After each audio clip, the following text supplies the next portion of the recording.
سورہ غاشیہ. سورہ غاشیہ کا تعارف. مقام نزول. سورہ غاشیہ مکہ مکرمہ میں نازل ہوئی ہے. آیات، کلمات اور حروف کی تعداد. اس سورت میں 1 رکوع، 26 آیتیں، 92 کلمات اور 381 حروف ہیں. غاشیہ نام رکھنے کی وجہ. غاشیہ کا معنی ہے چھا جانے والی چیز، اور اس کی پہلی آیت میں یہ لفظ موجود ہے. اسی مناسبت سے اسے سورہ غاشیہ کہتے ہیں.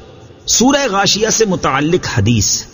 حضرت ضحاک بن قیس رضی اللہ تعالیٰ عنہ نے حضرت نعمان بن بشیر رضی اللہ تعالیٰ عنہ کی طرف خط لکھ کر پوچھا کہ رسول کریم صلی اللہ تعالیٰ علیہ وآلہ وسلم جمعہ کی نماز میں سورہ جمعہ کے ساتھ کون سی سورت کی تلاوت فرماتے تھے؟ آپ رضی اللہ تعالیٰ عنہ نے فرمایا، حضور پرنور صلی اللہ تعالیٰ علیہ وآلہ وسلم جمعہ کی نماز میں هل اتاک حدیث الغاشیہ کی تلاوت فرماتے تھے.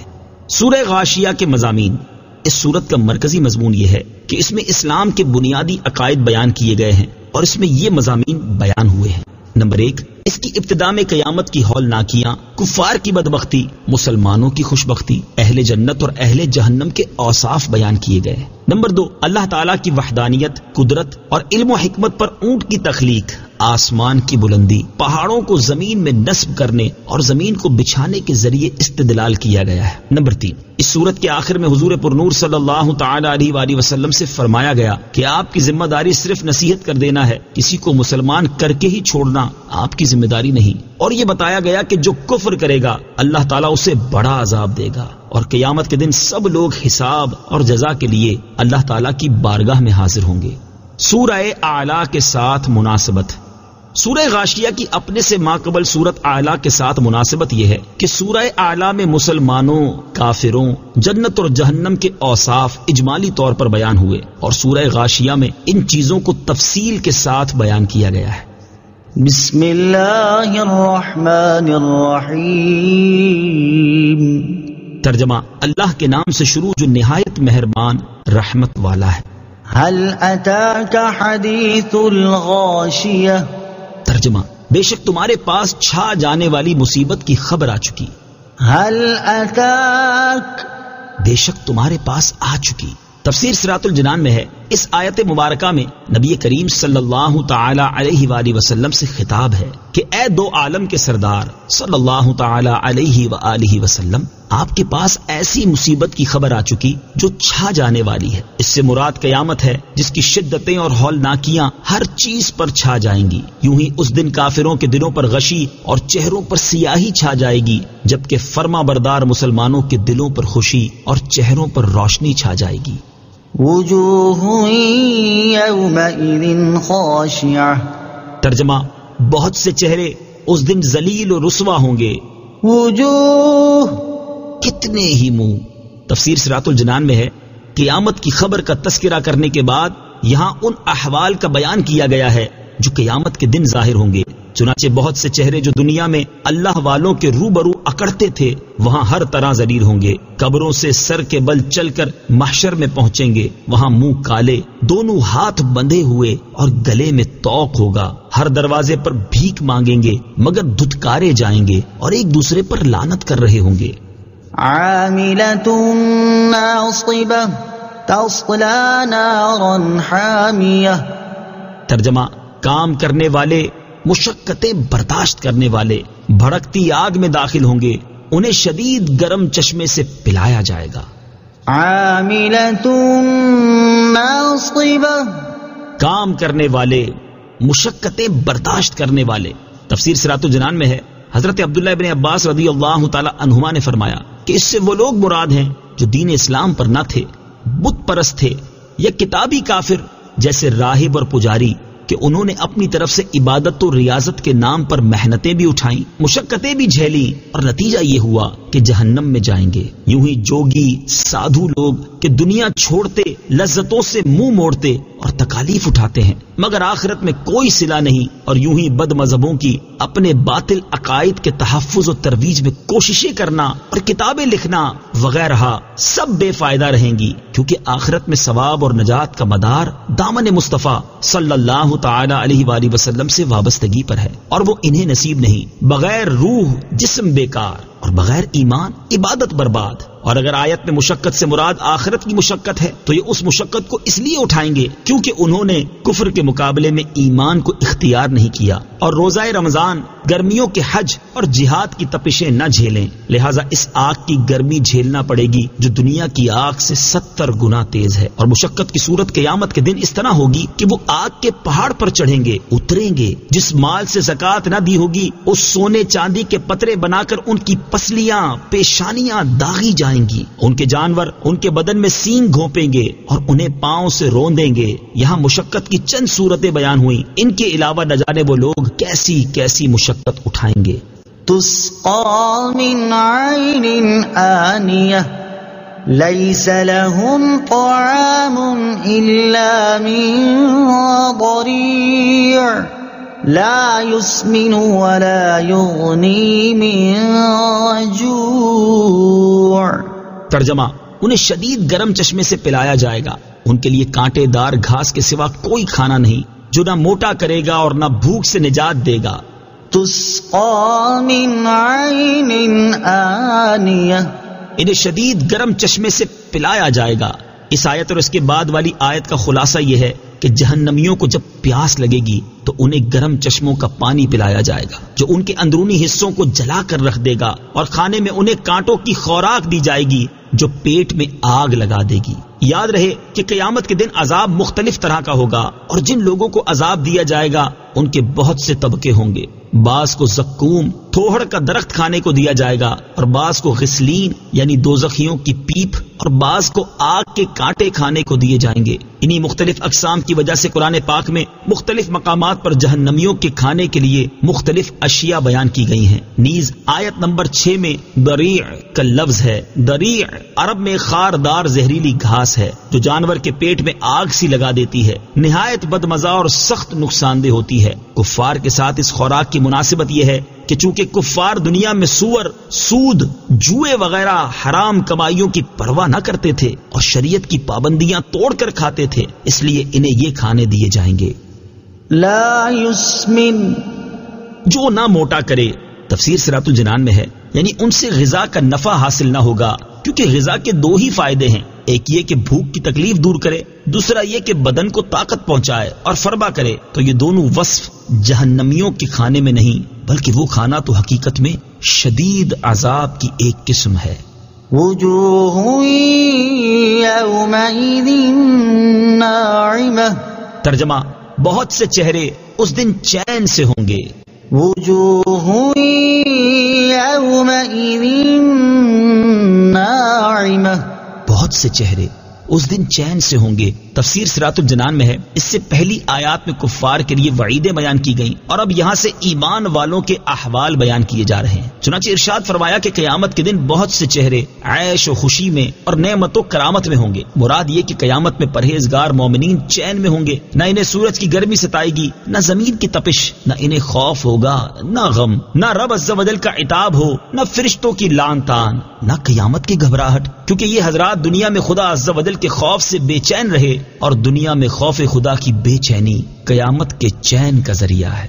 لسعيها راضية، ترجمہ، اپنی کوشش پر راضی ہوں گے۔ لسعيها راضية، اپنی کوشش پر راضی ہوں گے۔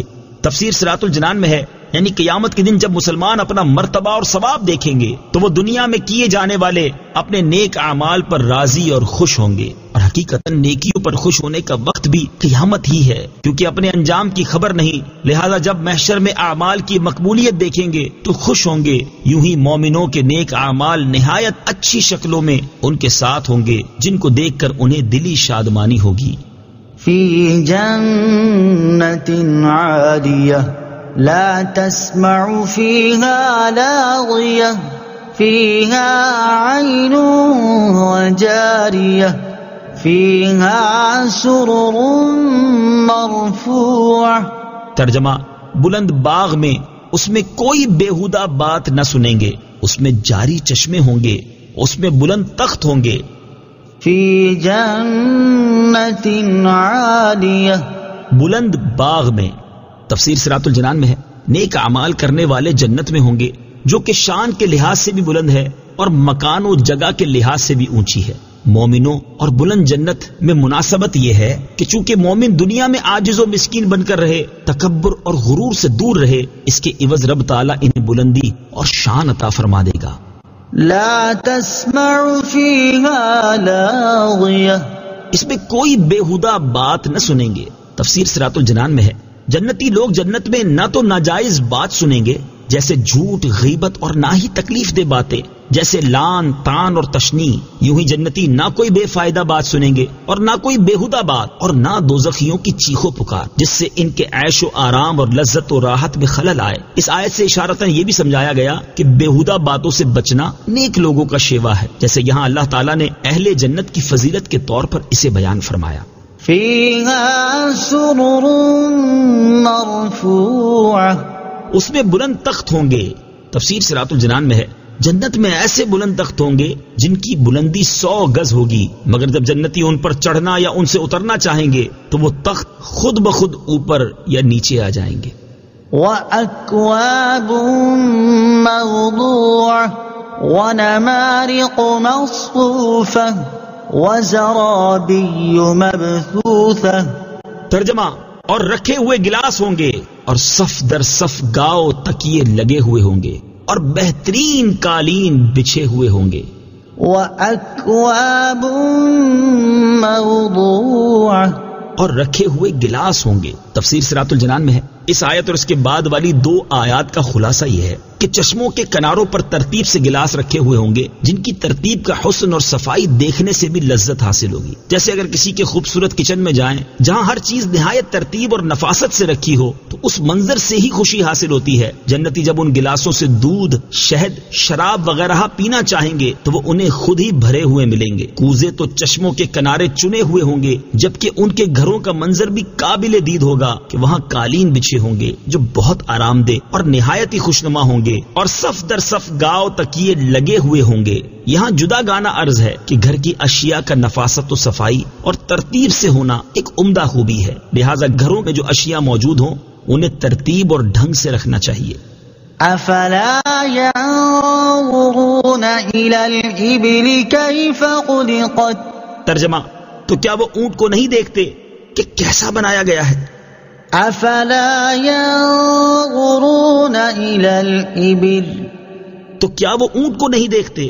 تفسیر صراط الجنان میں ہے، اس صورت میں جنت کی نعمتوں کا ذکر سن کر کفار نے تعجب کیا اور انہیں جھٹلایا تو اللہ تعالیٰ نے انہیں اپنے کارخانہ قدرت اور عجائبات عالم میں نظر کرنے کی ہدایت فرمائی کہ وہ دیکھیں، غور کریں اور سمجھیں کہ جس قادر حکیم نے دنیا میں ایسی عجیب و غریب چیزیں پیدا کی ہیں اس کی قدرت سے جنتی نعمتوں کا پیدا فرمانا کس طرح قابل تعجب اور لائق انکار ہو سکتا ہے۔ چنانچہ ارشاد فرمایا کہ کیا یہ اونٹ کو نہیں دیکھتے کہ کیسا بنایا گیا ہے؟ اونٹ میں اللہ تعالیٰ کی قدرت کے عجائبات۔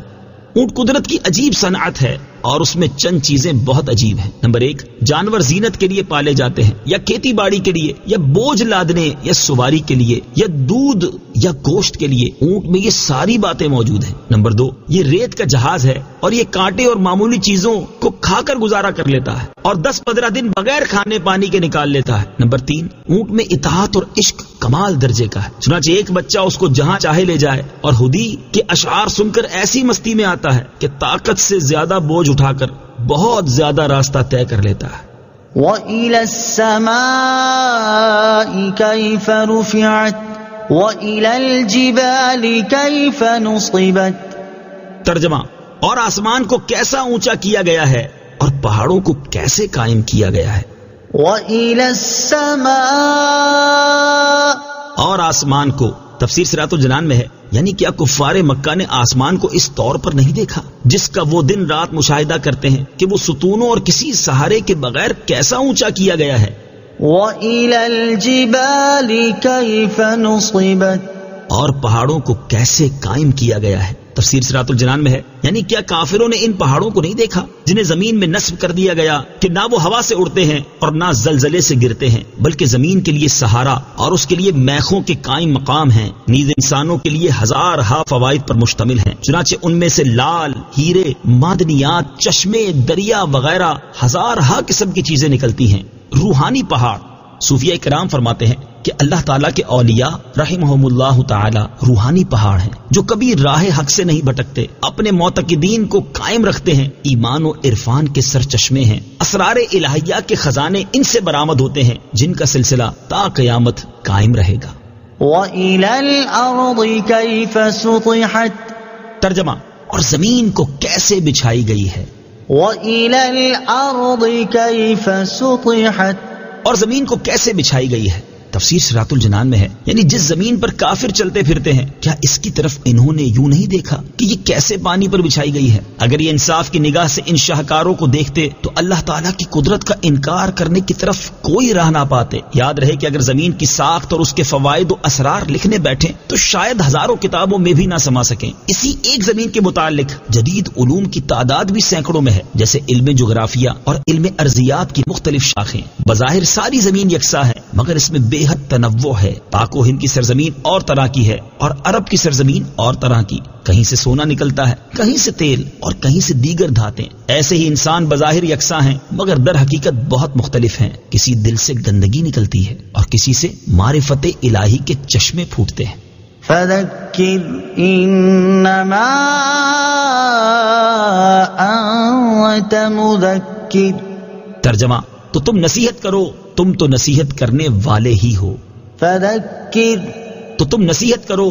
تفسیر صراط الجنان میں ہے، اللہ تعالیٰ کی قدرت کے عجائبات بیان کرنے کے بعد فرمایا گیا کہ اللہ تعالیٰ کی نعمتوں اور اس کی قدرت کے دلائل بیان فرما کر لوگوں کو سمجھاؤ اور نصیحت کرو۔ اس آیت میں اولین خطاب تو سرکار دو عالم صلی اللہ تعالی علیہ وآلہ وسلم کو ہے، لیکن آپ کے وسیلے سے سب مسلمانوں کو خطاب ہے کہ جو سمجھانے کی صلاحیت رکھتا ہو وہ دوسروں کو سمجھائے۔ جدید علوم کو حاصل کرنا نفع بخش ہے۔ اس سے یہ بھی معلوم ہوا کہ جدید علوم کا حاصل کرنا نہایت نفع بخش ہے کہ مثلا مذکورہ بالا آیات میں جو کچھ بیان کیا گیا ہے صرف وہی 4 آیتیں دہرا کر تو نہیں سمجھایا جائے، بلکہ غور و فکر کے بعد جو معارف و اسرار اور حکمتیں سمجھ آئیں گی ان کو بیان کر کے سمجھایا جائے گا۔ اور ان حکمتوں کو سمجھنے کا ایک بہت بڑا ذریعہ مذکورہ چیزوں کے متعلقہ جدید علوم ہے، تو اگر انہیں سمجھ اور سیکھ لیا جائے تو عام آدمی کی بنسبت زیادہ اچھے طریقے سے قدرت الہی کا بیان کیا جا سکتا ہے۔ لست علیہم بمسیطر، ترجمہ، تم کچھ ان پر زبردستی کرنے والے نہیں ہو۔ لست علیہم بمسیطر، تم کچھ ان پر زبردستی کرنے والے نہیں ہو۔ تفسیر صراط الجنان میں ہے، یعنی اے حبیب صلی اللہ تعالی علیہ وآلہ وسلم، آپ کی یہ ذمہ داری نہیں کہ آپ انہیں مسلمان کر کے ہی چھوڑیں، بلکہ اللہ تعالیٰ کا پیغام احسن طریقے سے پہنچا دینا آپ کا کام ہے۔ اس کے بعد اگر سارے لوگ کافر رہیں تو آپ کا کچھ نہیں بگڑتا۔ جیسے اگر سورج سے کوئی روشنی نہ لے یا بادل سے فیض نہ لے تو اس سے سورج یا بادل کا نقصان نہیں ہے۔ یا آیت کا یہ مطلب ہے کہ آپ انہیں جبرن مسلمان نہ کریں، بلکہ اسلام کی تعلیمات پہنچا کر قبول کرنے یا نہ کرنے کا اختیار ان پر چھوڑ دیں۔ إِلَّا مَن تَوَلَّى وَكَفَرَ فَيُعَذِّبُهُ اللَّهُ الْعَذَابَ الْأَكْبَرَ إِنَّ إِلَيْنَا إِيَابَهُمْ ثُمَّ إِنَّ عَلَيْنَا حِسَابَهُمْ، ترجمہ، ہاں جو منہ پھیرے اور کفر کرے تو اسے اللہ بڑا عذاب دے گا، بے شک ہماری ہی طرف ان کا لوٹنا ہے، پھر بے شک ہم پر ہی ان کا حساب لینا ہے۔ إِلَّا مَن تَوَلَّى وَكَفَرَ، ہاں جو منہ پھیرے اور کفر کرے۔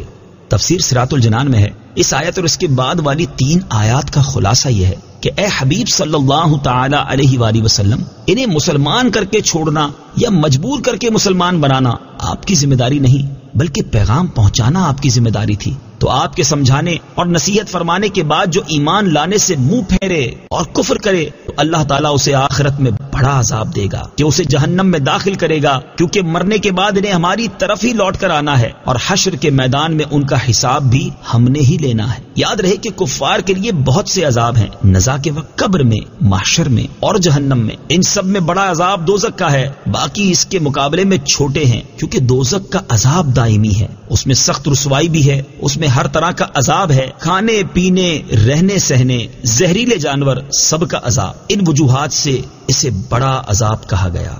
صدق اللہ العظیم۔